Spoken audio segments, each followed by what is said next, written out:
Buenos días. Continuamos en la jornada de enfoque de género para la igualdad. Vamos a arrancar con la primera ponencia de la mañana. Va a estar a cargo de Astrid Ajenjo Calderón.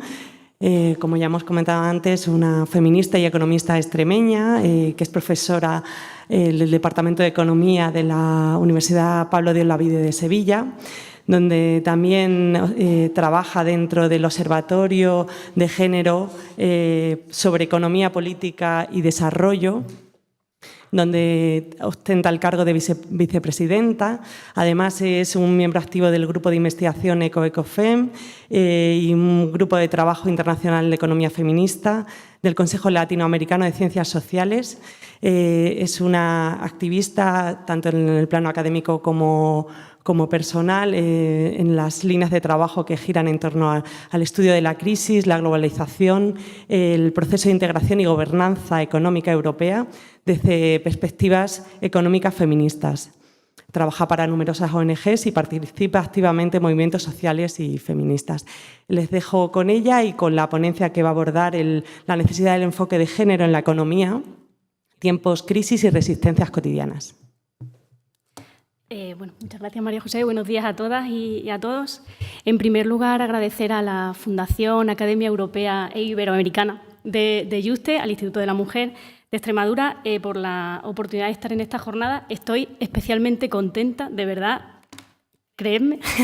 Yo soy extremeña, soy de la Siberia, de Garbayuela, y estoy de verdad encantada de estar en Extremadura en una jornada sobre igualdad de género, sobre todo unas jornadas en las que se aborde de forma específica la economía feminista, que yo, como veréis, considero que es fundamental. Así que, de verdad, muchas gracias especialmente además a María José, a Nuria y a Juan Carlos por la acogida tan cariñosa anoche, ¿verdad? Que ha sido un placer.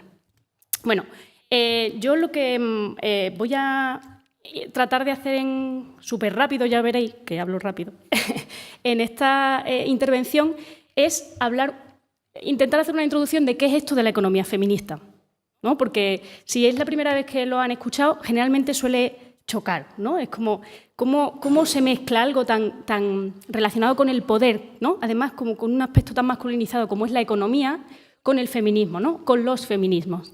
Y veremos que no solo es posible, sino que considero es fundamental, ¿no?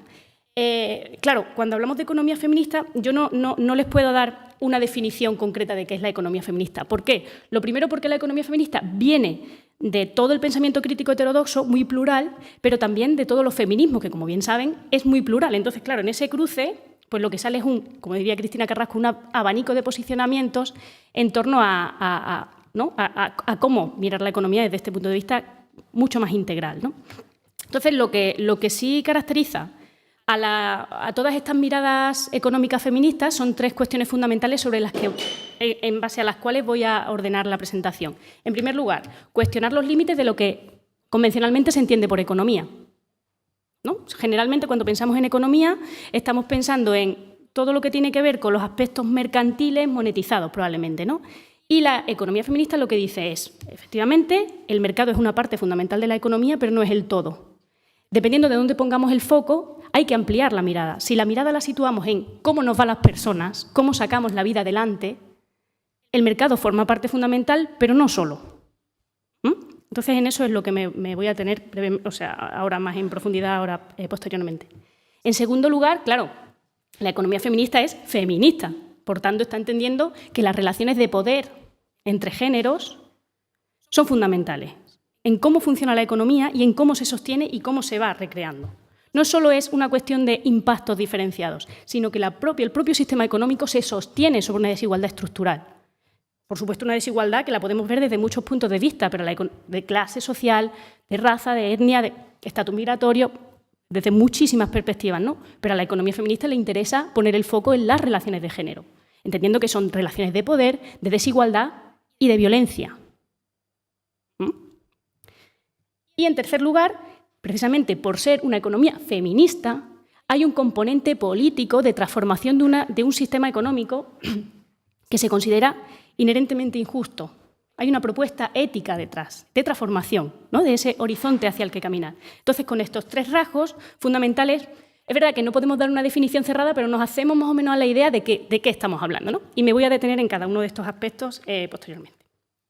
En primer lugar, como digo, cuestionar los límites de lo que se entiende por economía. Claro, generalmente, si yo les digo, bueno, ¿qué entendemos por economía? ¿No? O lo preguntáramos en primero de carrera, ¿no? A los estudiantes, a las estudiantes. Claro, se nos viene seguramente, no sé si les pasa, ¿no? Pero una imagen a lo mejor parecida a esta. Son señores encorbatados, y digo señores, encorbatados blancos en torno a una mesa, ¿no? Como con ecuaciones, gráficos, una cuestión así, que se sabe que ahí están manejando el cotarro, pero o sea, como que se ve algo muy de expertos y todo lo que tiene que ver con lo monetizado y probablemente con lo mercantil, ¿no? El BBVA, el blanco varón burgués adulto, hablando probablemente de cuestiones relacionadas con el BBVA, ¿no? Siempre. Claro, la cuestión es, ¿por qué solo miramos esa parte cuando estamos hablando de economía? ¿No? O sea, ¿por qué estamos mirando eso y no todo lo demás, ¿no? ¿Desde dónde lo estamos mirando y en base a qué intereses? ¿Protegiendo los intereses de quién? Es una cuestión política. Entender la economía de esta forma tan reduccionista es una cuestión política. El objeto de estudio de la economía, o sea, la economía feminista, lo primero pone el foco en la economía convencional desde un punto de vista, o sea, hace una crítica desde un punto de vista epistemológico tanto al objeto de estudio como a la propia metodología, como a la propia pedagogía de la economía, una enseñanza totalmente en singular. Cuando estudias economía, estudias teoría neoclásica. No sé si aquí hay estudiantes o han estudiado economía, pero probablemente, no sé, estarían de acuerdo conmigo en que hemos aprendido en la carrera una teoría económica, en singular, ¿no? Monolítica. La economía es más que esto, ¿no? Entonces, como digo, la economía feminista, este es uno de los libros traducidos al castellano fundacionales, digamos, de la economía feminista. Las feministas vienen hablando de economía desde la primera ola del feminismo, O sea, quiero decir, lo que pasa es que cuando hablamos de economía feminista con este nombre, es cierto que es a partir de los 80, los años 90 del siglo XX, y esto es uno de los libros fundacionales, ¿no? Más allá del hombre económico, que precisamente pone el foco en esta economía convencional. Pero yo quiero ir un poquito más allá y no solo hacer la crítica a esos señores, como digo, encorbatados, sino también a esta figura en la que ya sí hay un conflicto social. Estoy hablando sobre todo aquí de las perspectivas heterodoxas, donde están entendiendo una visión más amplia de la economía porque están situando en el centro un conflicto social fundamental, ¿no? Que podríamos decir el conflicto capital-trabajo. Es decir, la economía no es solo esas fuerzas impersonales de oferta y demanda, sino que hay un conflicto social en torno a cómo satisfacemos nuestras necesidades. Y ciertamente, desde mi punto de vista, esta ilustración de forma me parece que ilustra precisamente mejor cómo funciona la economía, ¿no? En el sentido de que efectivamente ahí hay un tiro y afloja y hay un conflicto. Pero claro, ¿ese es el conflicto que vertebra el sistema económico capitalista? ¿Es el único? O sea, digamos que al señor, ¿no? Encorbatado le ha salido su espejo obrero. ¿Digamos?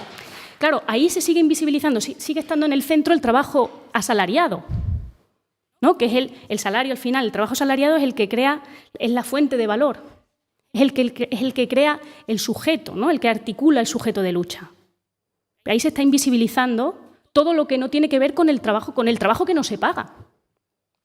Es decir, la economía feminista está ampliando esa mirada, esa forma de entender la economía, sobre la que ahora profundizaré, pero también la forma de entender el trabajo. Trabajo es mucho más del que se paga.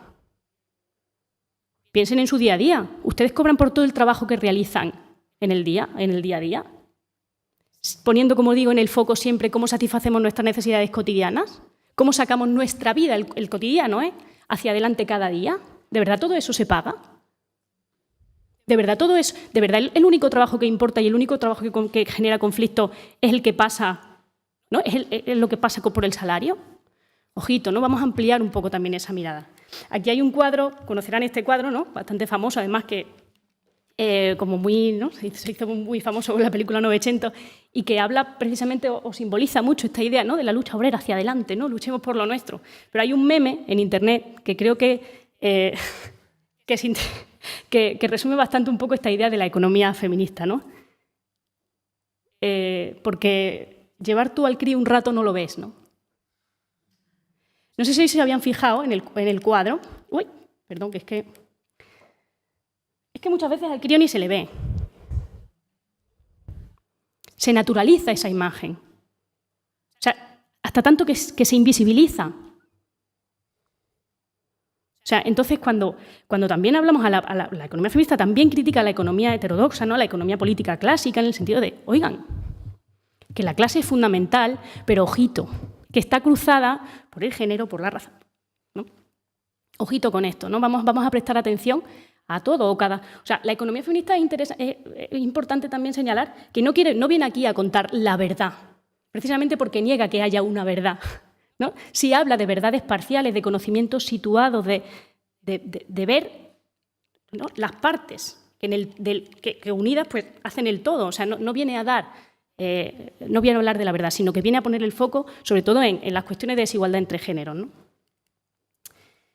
Claro, esto de por qué llevar al crío todo un rato, si lo vemos, por ejemplo, en el diagrama del flujo circular de la renta, que para quien no lo haya visto, bueno, podríamos decir un poco, yo prefiero decir de dónde obtenemos los recursos para sacar día a día la vida hacia adelante. Esto lo voy a repetir mucho porque creo que es el sacar adelante la vida día a día. Claro, fundamentalmente, en una sociedad capitalista, lógicamente, la población lo que tenemos es fundamentalmente nuestra fuerza de trabajo que vendemos en el mercado a cambio de un salario.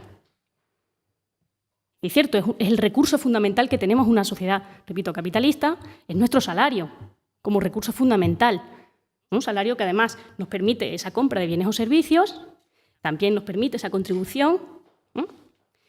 También nos permite ese salario, como decía antes, nombrarnos como sujetos políticos de lucha, ¿no?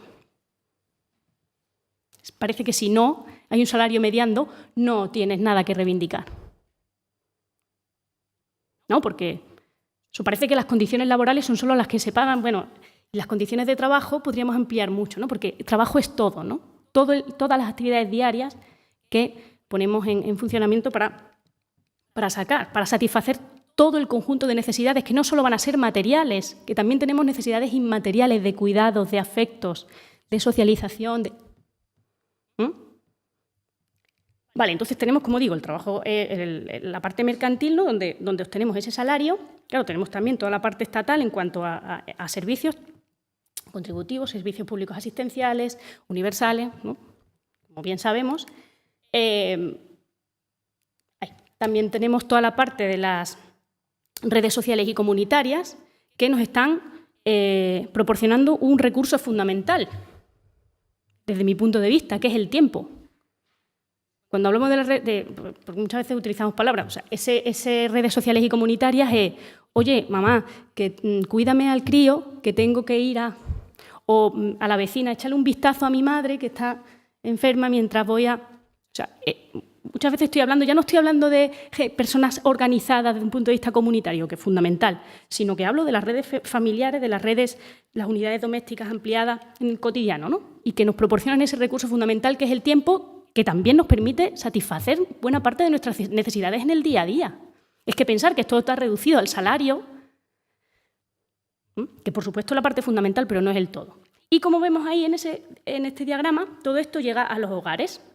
Claro, ¿qué pasa? La teoría económica considera que los hogares, la teoría económica convencional, considera que los hogares pues, son unas unidades perfectamente armoniosas, que además está casi siempre identificando con la familia nuclear tradicional, y es una unidad perfectamente armoniosa donde los tiempos, los recursos, las responsabilidades se reparten de forma equitativa. O sea, igual que en la carrera de economía, la caja del mercado la abrimos, vemos cómo funciona tal, la caja de los hogares es como, bueno, eso es armonioso, eso funciona bien. Y claro, ahí la teoría feminista tiene mucho que decir porque dice, bueno, cuando abrimos la metáfora, ¿no?, la caja negra de los hogares, ¿no?, como esta de los aviones, claro, vemos que hay dos ejes fundamentales en cuanto a ese reparto de tiempo de trabajo, de responsabilidades, ¿no? Uno es la edad y otro es el género. O sea, los hogares funcionan en esto que decimos de conflicto cooperativo. Es decir, en los hogares se coopera, por supuesto, ¿no?, para sacar día a día el hogar adelante. Pero en los hogares hay muchos conflictos, tanto que hay hogares profundamente violentos, donde pasan cosas horribles, donde hay una violencia estructural. No digo que sea... Pero veamos, ¿no?, cómo estamos repartiendo en el ámbito de los hogares. O sea, la teoría feminista lo que dice es que esa línea discontinua es que cuando ese salario fundamental que decimos llega a los hogares, eso no se convierte por arte de magia en un puchero. No en el recipiente, sino lo de dentro. O en una cama hecha, o en un... No, ahí hay todo un tiempo de trabajo doméstico y de cuidados, ¿no?, que sirve para producir bienes y servicios, transformarlos, digamos, efectivamente, para extender ese bienestar, porque, claro, también en el ámbito de los hogares todo ese tiempo sirve para esas relaciones, esos afectos, esos cuidados, ¿no?, que sirven para reproducir al conjunto de los miembros del hogar, no solo a las personas que luego van a ir a vender su fuerza de trabajo al mercado y que, por cierto, el mercado necesita que estén muy sanas y que estén perfectamente, no, que vayan productivas, que vayan ahí. No queremos a gente enferma, no queremos a gente cuidada, pero no vamos a valorar ese cuidado. Entonces, claro, la economía feminista, ojo, repito, no solo se fija en la parte discontinua, sino que lo incorpora en el todo. Dice, oiga, es que esto hay que mirar, porque esto es economía, porque esto es trabajo.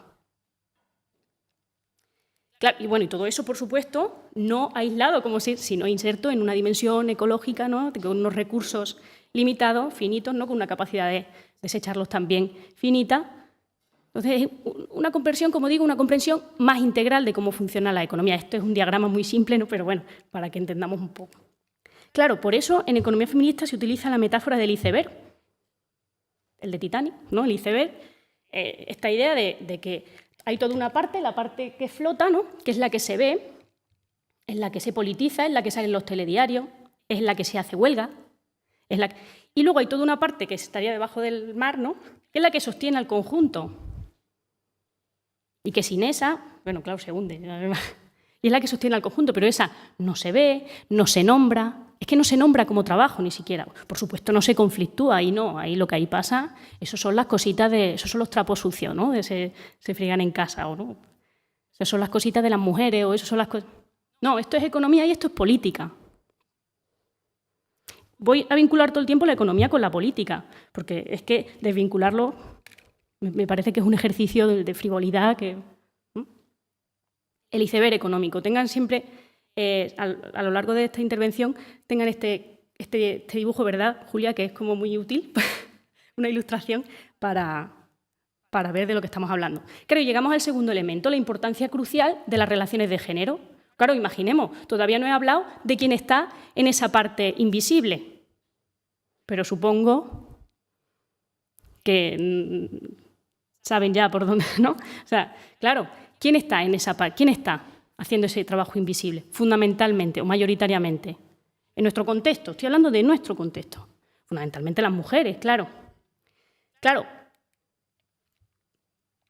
las mujeres, o sea, en España, ¿no?, en Extremadura, o sea, a medida que las mujeres, en las últimas décadas, mayoritariamente, de forma mayoritariamente, porque las mujeres obreras siempre han trabajado, como bien muestran las historiadoras feministas, cuando hemos salido mayoritariamente a lo que se llama la esfera pública, o si es que eso se puede separar, ¿no?, lo público y lo privado, porque está todo en el mismo bloque de hielo, ¿no? Pero cuando hemos salido mayoritariamente arriba, ¿no?, a la parte de lo público, a educarnos, a formarnos, a trabajar de forma remunerada, claro, ¿quién se ha quedado en la parte invisible?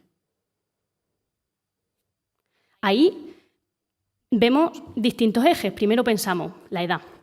Decimos, vale, pues si hemos echado mano de nuestras madres, nuestras abuelas, otras mujeres de otras edades, mayores me refiero, a las que estamos delegando un cuidado que no podemos llevar adelante en el día a día, bueno, pues porque el tiempo es el que es, ¿no? Y muchas veces echamos mano, quien puede, de esa familia extensa, sobre todo en base a la edad. Por supuesto, aquí hay otro eje también fundamental, que es, el origen. Es que, claro, es que ahí se mezcla la raza, se mezcla un montón de cuestiones, ¿no? Pero estamos contratando mujeres de otros lugares, de otros países. Generalmente, en el caso español, estamos contratando a mujeres latinoamericanas muchas veces, que están dejando allí sus responsabilidades de cuidado en manos de otras mujeres, migran como opción laboral a nuestro país a hacerse cargo de nuestras responsabilidades de cuidado, de forma que se genera lo que llamamos una cadena global del cuidado. Es decir, estamos aprovechándonos de esa situación de estas mujeres para que nos ayuden, digamos, en llevar adelante ese día a día, ese cuidado. Muchas veces en condiciones miserables, porque, por ejemplo, la situación de las internas, ¿no? Hay sindicatos, afortunadamente, aquí el compañero acaba de hacer un trabajo, ¿no?, sobre las Kelly. Hay sindicatos, bueno, o colectivos, agrupaciones sobre empleadas domésticas que están luchando porque es lamentable y miserable en muchas ocasiones las situaciones laborales. Pero claro, estamos hablando de la edad, estamos hablando... Pero que otras mujeres también se han quedado, están en esa parte invisible. Generalmente, muchas veces las que también están arriba. Porque claro, nosotras hemos salido mayoritariamente a la parte de lo público, pero es que los hombres, voy a hablar de mujeres y hombres así como de forma, no han entrado de la misma manera que nosotras hemos salido a lo público. Oye, eso no... Ahora veremos datos, desde luego, pero claro, ahí hay una descompensación. Entonces ahí es cuando empieza esto de la crisis de los cuidados, un poco este día de esto de me estoy volviendo loca, esto de no puedo sola, no puedo hacer esto, no puedo. Y ahora veremos tasas de fecundidad, ahora veremos un montón de datos donde las consecuencias que esto tiene, ¿no? Como digo, la importancia clave de las relaciones de género.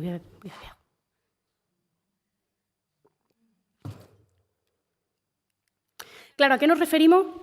No voy a entrar en el concepto género, por supuesto que no hay tiempo, pero ¿a qué nos referimos cuando estamos hablando de género y economía? Porque claro, muchas veces pensamos que el género es una variable más que se puede... Y no es una variable, es una categoría de análisis fundamental. O sea, ¿género es mujeres?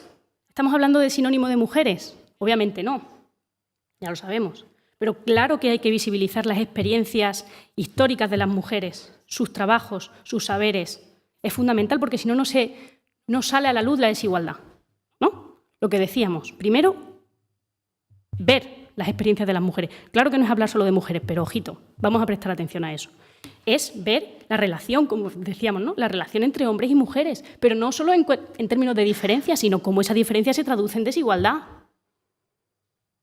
Estamos hablando de desigualdad, estamos hablando de relaciones de poder. No perdamos eso en el horizonte. O sea, que no estamos hablando de diferencia, no es que somos diferentes, no, es que hay una relación de poder clara, que por supuesto tiene un reflejo en muchos aspectos de la sociedad, pero en la economía desde luego, ¿no?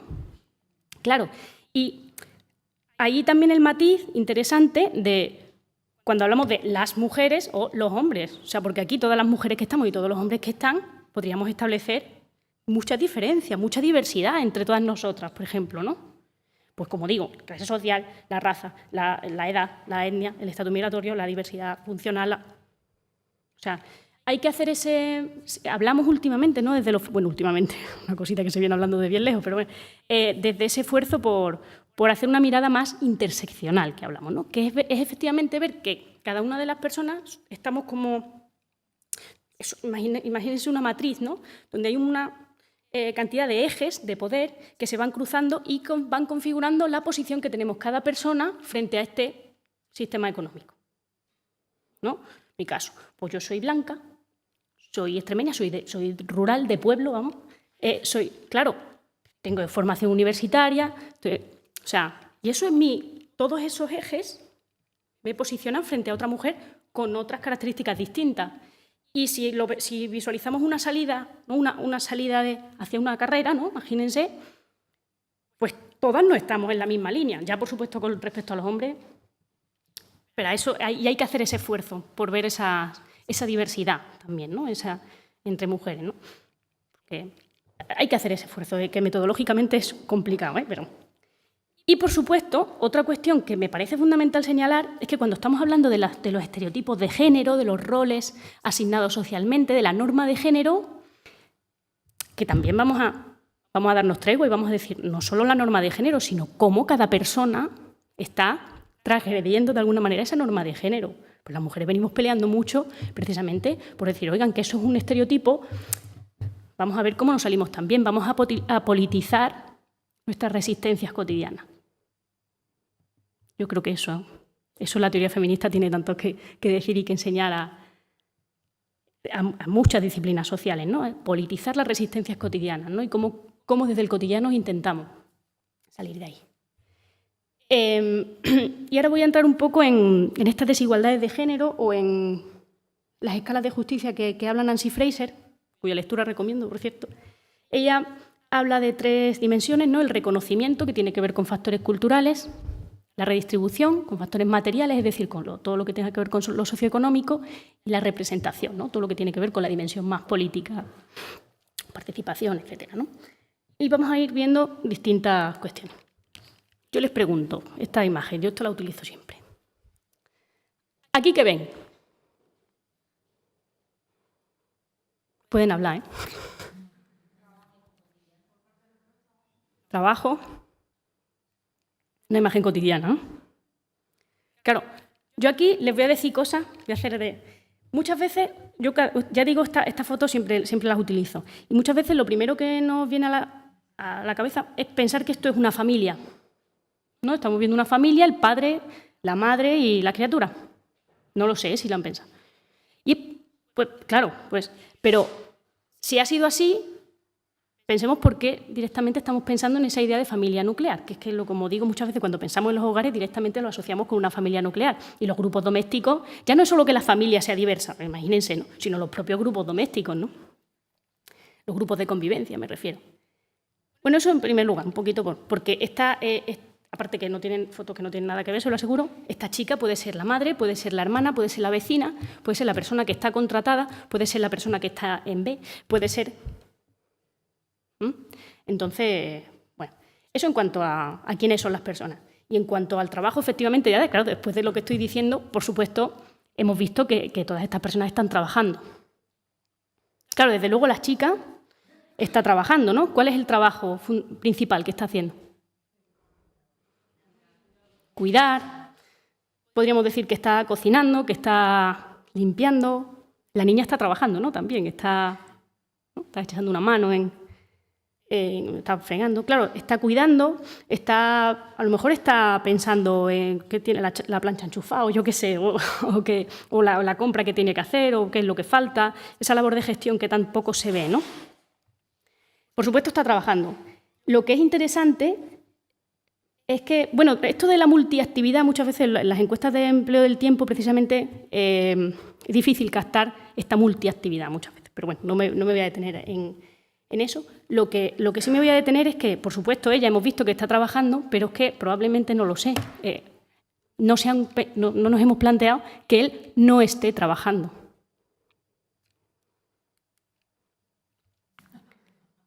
Puede ser, ¿no? Puede ser que esté ya en casa, puede ser que tenga una reunión y haya dicho no sé qué, o puede ser que ya esté relajado en casa y esté o haciendo la compra o esté chateando con su novio, o esté... Pero, como lo hemos visto con este atuendo, por lo del reconocimiento, los estereotipos, cómo funcionan, hemos visto con este atuendo, ¿no? Con un ordenador y tal, porque nuestra mirada está educada para ver a este hombre trabajando. Es su función social, su masculinidad, su construcción de la masculinidad está asociada precisamente a esa labor, a esa actividad laboral. Claro que está trabajando, ¿no? Pues puede que sí o puede que no. Esta, por ejemplo. ¿Se ve bien? ¿Qué les parece esto? Está ingenioso. ¿Cuánto? ¿Os parece un chiste machista? ¿Por qué?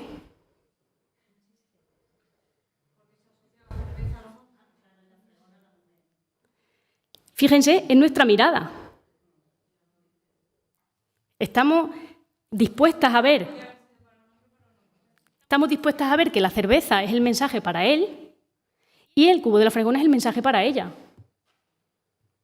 O sea, digamos, la connotación machista se la estamos poniendo en estas gafitas que tenemos puestas. Los estereotipos, cómo funcionan, ¿no? Por eso, muchas veces las feministas que siempre nos dicen, es que siempre estáis cabreadas, siempre estáis en alerta. Claro, es que una vez que te pones a ver que no puedes, ya es que, bueno, lo de las películas, es que no puedes estar tranquila muchas veces, que no se trata de enfado, que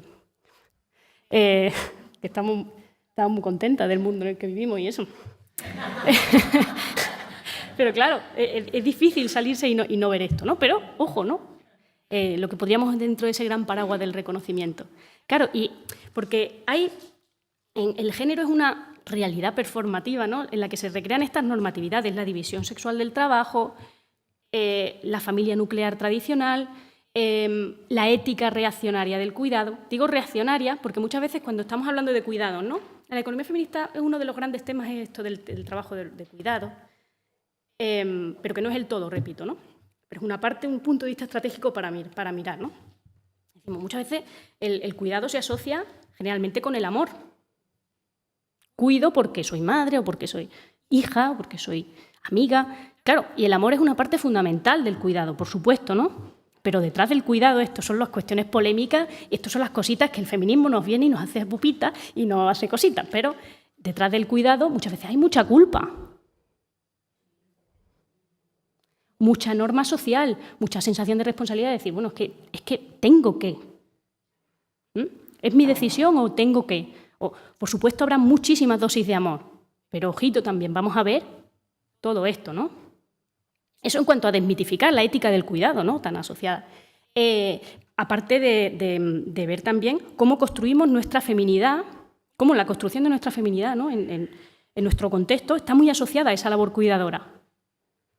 Aparte que esa labor cuidadora, por cierto, se entiende que es un gen, ¿no?, esa cosa de la ciencia infusa, es que tú sabes. Claro, como, bueno, mira, yo sé que... No sé, ciencia infusa desde luego no es. O sea, el gen rosa no, yo no sé si ustedes nacieron con él, yo no. Entonces, bueno, vamos a desmitificar todo esto, ¿no? Yo sigo trayendo aquí imágenes. Esto es una foto, claro, esto es un montaje, porque ahí hay demasiadas criaturas de la misma edad, no puede ser. Pero hay muchas, ¿no? Claro, cuando vemos la imagen de esta mujer, podemos pensar, no sé qué le sugiere la cara de esa mujer. Lástima, ¿no? Claro, por eso, a mí esta imagen, cuando yo la vi, por eso la utilizo también, porque es para desmitificar toda esta idea del cuidado. Hombre, esa mujer querrá mucho, dando por hecho que sea la madre, desde luego de la que está embarazada, sí, ¿no? Pero el resto más suponer que es la madre. Hombre, y amor habrá. Pero escúchame, ahí están funcionando otras cositas, ¿no? También. Por supuesto que habrá amor, ¿no? No vengo yo aquí a decir lo contrario. Pero a mí otra cuestión que me sugiere siempre esta foto es la cuestión de que el cuidado solo se ve cuando falta. ¿Verdad? Ese chiste que hay siempre por internet, ¿no? Pero que has estado... Bueno, no me voy a detener porque si no... muchas veces es eso, ¿no? Cuando falta es cuando se le presta atención. Porque si no es como lo natural, es lo que tenemos que hacer, así es como tiene que ser. Claro, y cuando falta, porque no podemos, porque no queremos, es cuando, ojo, ¿qué pasa aquí, no? Cuando ya sí empieza a ser una cuestión un poquito más política. Pero política porque al final se piensa que esto es una cuestión de esta mujer que, a ver cómo se las apaña, es que vaya tela tiene, es que mira lo que tiene ella encima. Y no vemos que esto es una cuestión social de cómo esa mujer es la que, suponiendo, ya. Hola, vale, pero es que me lo he dicho del tiempo. Bueno, entonces voy a seguir profundizando un poquito más. Eso, el por qué tenemos ese gen, se nos presume ese gen cuidador. Claro, y como digo, es que desde pequeña, ¿no? Bueno, lo de los catálogos de juguetes es, por ejemplo, un ejemplo clarísimo de dónde estamos las mujeres y dónde estamos los hombres, ¿no? También para adolescentes, por supuesto. Y luego, esta perversidad de esta imagen que a mí me parece, lo de el trabajo empieza ahora, perfectas tras el parto. O sea, ya no solo se nos quiere como madres perfectas, sino luego también cuerpos reglados, disciplinados, cumpliendo una norma. Siempre es como tenemos que estar para todo y en todo, ¿no? Es como cumplir esa función social, pero siempre bonita, siempre, digamos, perfecta desde el punto de vista de quien nos mira, ¿no? Me parece una perversidad increíble, ¿no? Esto, por ejemplo, cuando vemos datos de uso del tiempo, concretamente es un gráfico que habla de la participación en las tareas, tiempo de trabajo doméstico y de cuidados. Es un porcentaje, lo tengo señalado. El 84% de las mujeres realizan tareas domésticas y de cuidados cada día, el 84% de las mujeres, frente a un 42%, en el caso de España, frente a un 42% de los hombres, ¿no? En el día a día. ¿Quién trabaja cada día? ¿Quién hace cada día tiempo de trabajo, de cuidados y domésticos? Un 84% de las mujeres y un 42% de los hombres. Cuando lo preguntamos en tiempo, vemos que los hombres trabajadores dedican una media de 9 horas semanales al trabajo doméstico y de cuidados, frente a las mujeres trabajadoras que destinan 26 horas a la semana, es decir, 4 horas al día. 9 horas a la semana, 26 horas a la semana. Claro, estos son los datos de uso del tiempo, estos estadísticas del Instituto Nacional de Estadística, la última se hizo en 2009-2010, donde vemos que efectivamente este gráfico es las actividades hacia allá, son la diferencia positiva en tiempo de los hombres, es decir, en trayectos y tiempo no especificado, medios de comunicación, aficiones informáticas, deportes y actividades al aire libre, trabajo voluntario y trabajo remunerado fundamentalmente. Claro, es donde los hombres dedican más tiempo. ¿Dónde se ve la diferencia positiva en las mujeres? En lo que el INE llama hogar y familia, que es todo este tiempo de trabajo, que estamos hablando de casi 3 horas, bueno, casi una media de 4 horas al día, ¿no? Claro, bueno, estas imágenes, ¿no? Una foto preciosa, pero que, bueno, de nuestra función, ¿no? Y de cómo nos socializamos y cómo construimos nuestra feminidad, nuestros referentes también, ¿no? Me parece precioso, pero la cosa no es... Mirad, una cosita que por si no he dejado claro. Yo no estoy diciendo que esto no haya que hacerlo o que esto no sea... Estoy diciendo que esto hay que repartirlo. Cuando ese tiempo de trabajo en el ámbito del hogar se le pone un precio, con distintas metodologías, no me puedo detener, vemos que el trabajo no remunerado en España equivale al 53% del PIB. O sea, no, poca broma, ¿no? Con la cantidad de tiempo de trabajo, ingente cantidad de tiempo, ¿no? Claro, ¿esto qué tiene que ver con la economía?, se preguntarán. Pues tiene que ver mucho, porque el día tiene 24 horas, eso sí que nos iguala a todas las personas, ¿no? Las 24 horas del día. Claro, si tenemos de media 4 horas más en casa, pues son 4 horas de menos en el ámbito laboral, en esa formación, en ese reciclaje que llamo muchas veces, en esa organización política, en ese tiempo propio, tu ocio, tú. Son 4 horas menos que tenemos al día. Claro, eso ahora, un círculo vicioso, ¿no? Vamos a datos del mercado de trabajo, tasas de actividad, la brecha, ¿no? La línea verde, los hombres, línea lila, las mujeres. Cuando comparamos las tasas de actividad, claro, siempre por debajo, una brecha, ¿no? Que a raíz de la crisis se va estrechando. Cuando vemos la inactividad, las personas calificadas como inactivas, es la inversa, ¿no? Aquí tenemos la línea lila, ¿no? En esa actividad de labores del hogar, vemos que mayoritariamente somos mujeres, ¿no? Bueno, inactiva, ¿no? Cuando decimos lo de inactiva, es como, bueno, llevo el peso de una casa, educo, alimento, atiendo a un marido, cuido de mi suegra, estudio una carrera, presido la Asociación de Madres y Padres, y el Instituto Nacional de Estadística me califica como inactiva, ¿no? Tasas de empleo, siempre los hombres por encima, ¿no? Aquí no es que no me voy a detener porque voy fatal de tiempo, pero... Esta es interesante, la brecha de género en las tasas de empleo en función de el número de hijos e hijas. Sabemos que cuando la brecha, esto estamos hablando de la brecha entre hombres y mujeres, la brecha aumenta a medida que aumenta el número de hijos en esa pareja. Claro. Entonces, claro, eso está repercutiendo de forma negativa. Claro, vemos las tasas de fecundidad y aquí lo tienen.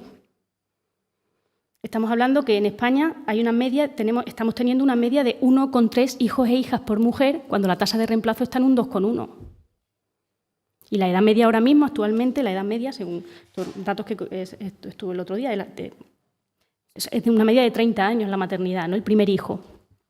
Claro, las tasas de fecundidad, vemos, esto es desde el año 75, desde 1975 hasta 2017. Vemos, ¿no? Cómo van descendiendo. Esto es un problema.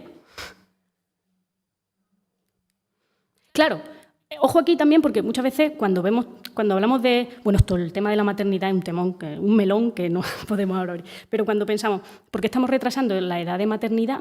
Bueno, probablemente por la cuestión laboral bueno, lo que estamos hablando, pero también porque nuestras expectativas como mujeres también han cambiado, ¿no? Ya no es nuestra primera... o mayoritariamente tampoco es nuestra primera decisión a la hora de, bueno, queremos dejar algunas otras cosas atadas, ¿no? En nuestro contexto concreto. A que también hay un cambio de expectativas, bueno. Claro, todo esto obedece también, cuando vemos dentro del mercado de trabajo, vemos que hay una segregación horizontal, ocupacional, hay empleos muy masculinizados, hay empleos muy feminizados. El problema no es la diferencia, sino que los sectores feminizados están mucho peor valorados. y mucho peor pagados. Claro, eso tiene que ver tanto con factores de oferta como con factores de demanda, ¿no? Pero es que no me puedo detener. Ahora voy a empezar a hablar súper rápido. Claro, cuando vamos los contratos a tiempo parcial, estamos las mujeres ahí, de forma muy mayoritaria.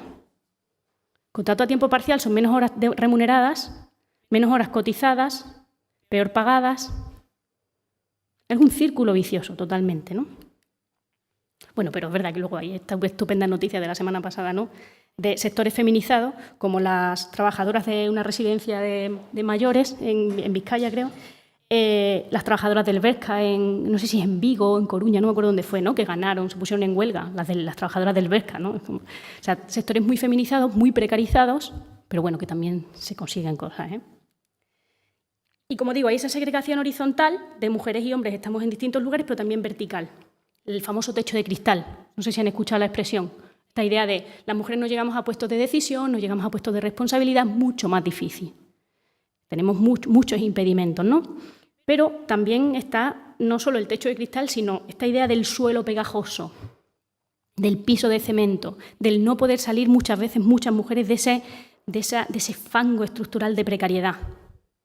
El problema de muchas mujeres no es el techo de cristal, sino salir de ese círculo vicioso.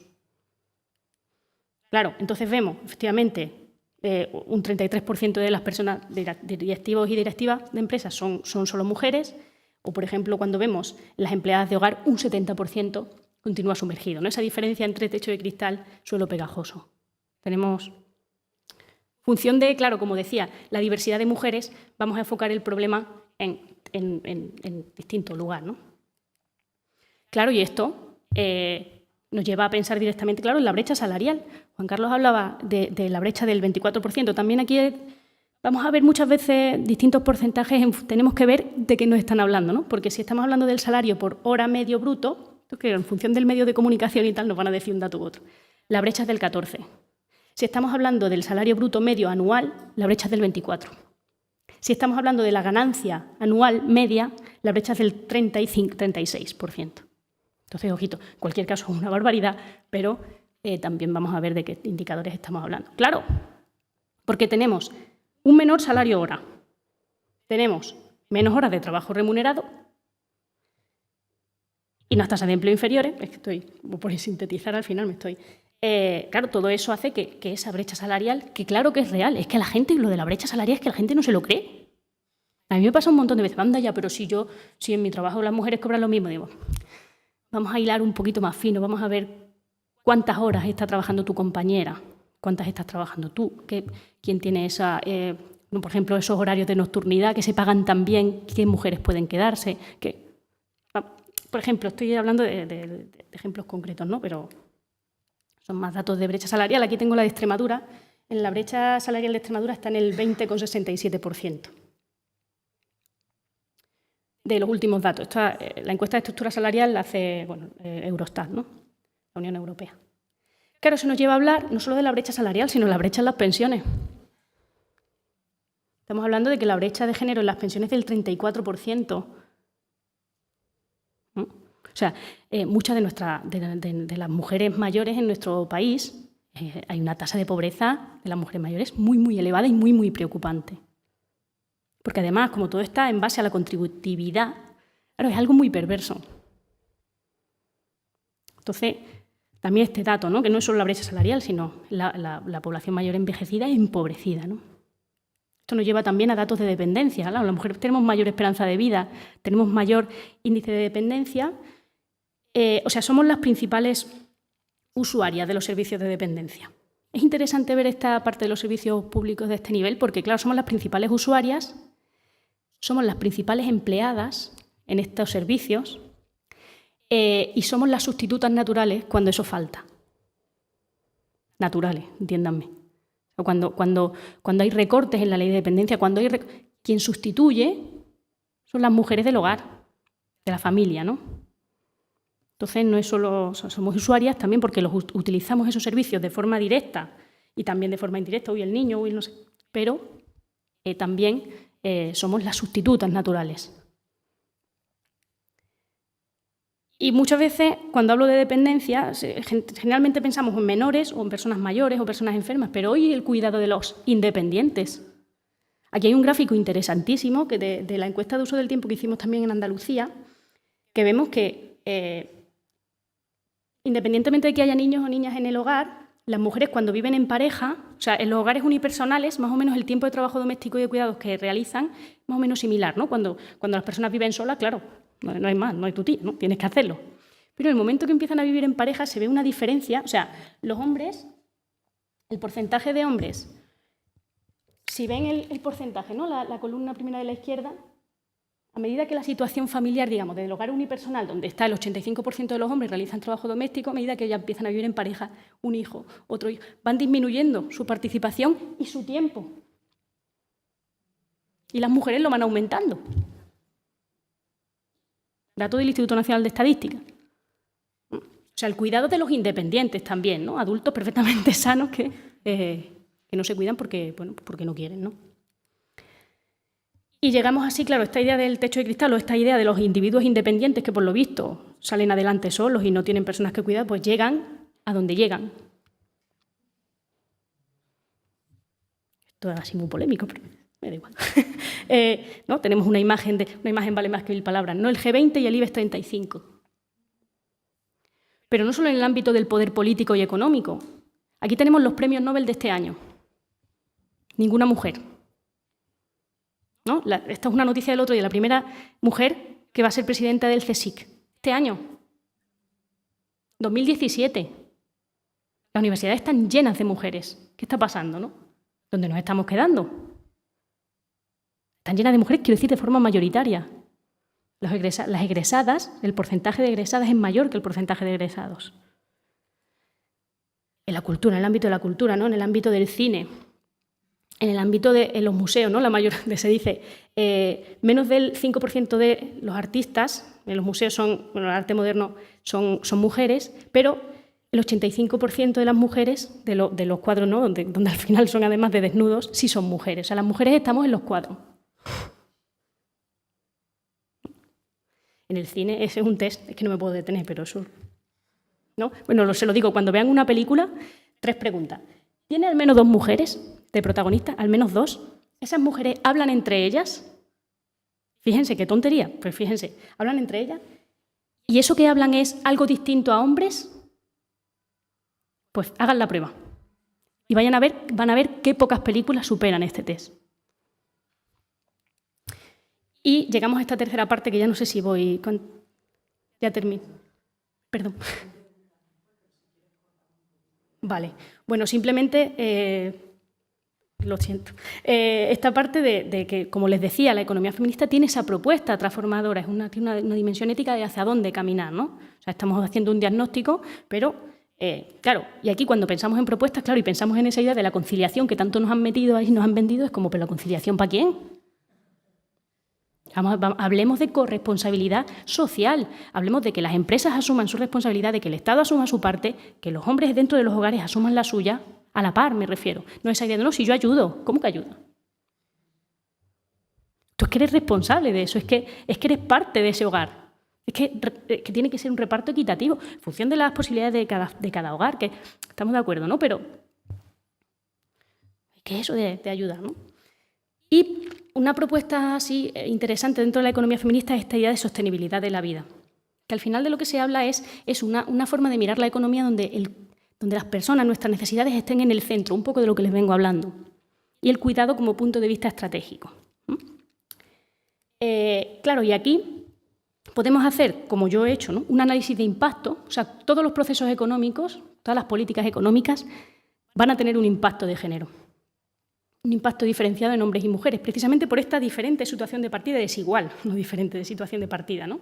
Entonces, un análisis de impacto es una condición fundamental. Y eso nos va a ver, por ejemplo, que en el ámbito, a raíz de la crisis, las relaciones de cuidados han sido la fuente de estabilización social. Claro, cuando se han empezado a recortar, por ejemplo, en el ámbito de los servicios públicos, como las mujeres somos, repito, las sustitutas naturales de estos servicios públicos, se ha producido una intensificación de nuestro tiempo de trabajo. Un empeoramiento de nuestras condiciones laborales. O sea, es interesante ver ese punto de partida para ver ese impacto desigual. Pero Pero si hacemos un análisis de impacto también tenemos que ver lo positivo. Por supuesto, ha habido un recorrido donde hemos conseguido derechos individuales que son fundamentales, sobre todo asociado en el ámbito de la Unión Europea a la empleabilidad, a esa mayor inserción o esa mejor inserción. O sea, si vemos los impactos. Pero claro, desde un punto de vista más estructural o más radical, en el sentido de ir a la raíz,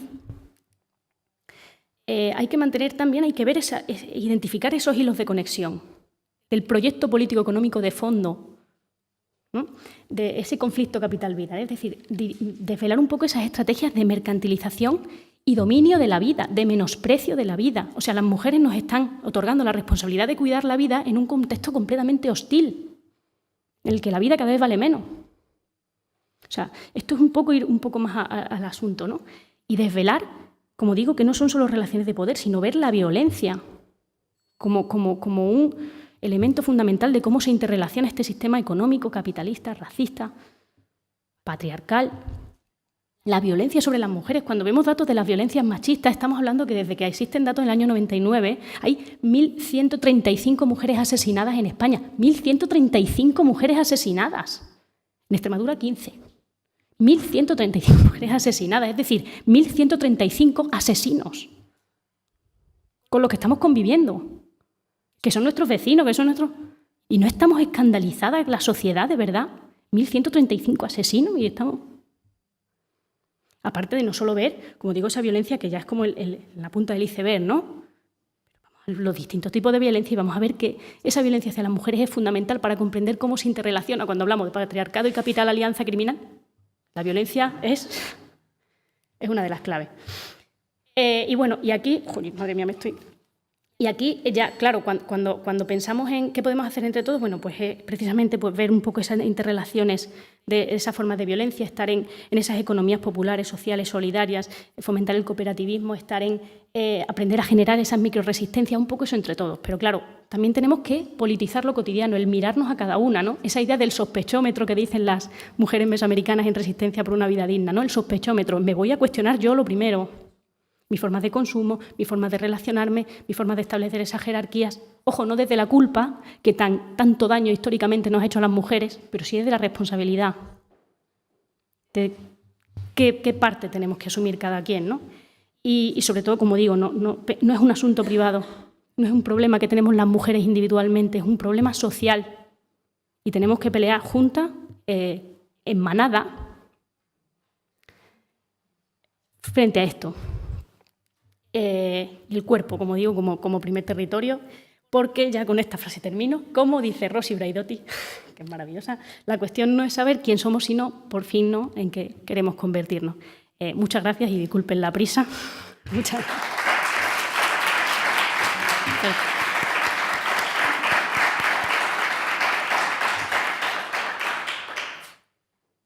Muchísimas gracias, Astrid.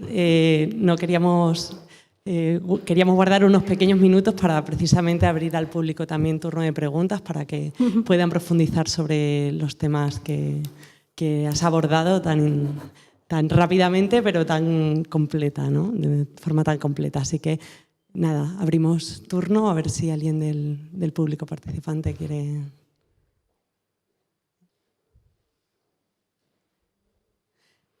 Que te quedas así un poco en shock, ¿no? Como... Se ha quedado muy complejo. Nada, Astrid, yo sí que me interesaría mucho, lo has mencionado rápidamente, pero creo que el tema de las cadenas globales de cuidados, que precisamente en la jornada de hoy se aborda el tema de la cooperación internacional al desarrollo, es un tema muy interesante porque seguramente luego en la siguiente ponencia Julia podrá profundizar sobre ello. Pero el tema de que no solamente son los cuidados que nosotros vemos a nuestro nivel, ¿no?, desde España, Europa, Extremadura, sino que esas relaciones con otros territorios, otros países, no sé si nos puedes profundizar un poco más en ese tema. Claro. Bueno, claro, el concepto cadena global de cuidado, que creo que además es bastante ilustrativo, es una cadena de desigualdad, ¿no? Porque además... digamos, no se está distribuyendo el cuidado de una forma decente, digna, sino siempre con una situación de poder respecto a esa otra mujer a la que estás pagando, muchas veces, repito, de forma miserable para que responda a tus necesidades de cuidado. Entonces hay el estudio de las migraciones, la feminización de las migraciones, sobre todo contexto latinoamericano, hay mucho trabajo hecho, si les interesa, desde luego es un tema fundamental, pero entender que no es una cadena global de cuidado como podamos ver, una cadena de montaje, ¿no? Que es que lo de cadena, no, es una cadena de desigualdad, ¿no? Y de relaciones de poder clara. Y ahí hay... Pero ahí las mujeres migrantes aquí en el contexto español y, como digo, las empleadas de hogar están haciendo unas luchas. Yo les invito a ver, por ejemplo, la web de Territorio Doméstico en Madrid, o sea, que están haciendo mucho por pelear por lo suyo, por sus condiciones y por su situación laboral, porque es que tienen otro régimen distinto. O sea, es que estamos hablando de una situación de desigualdad muy, muy grande, ¿no? Entonces, bueno, un tema...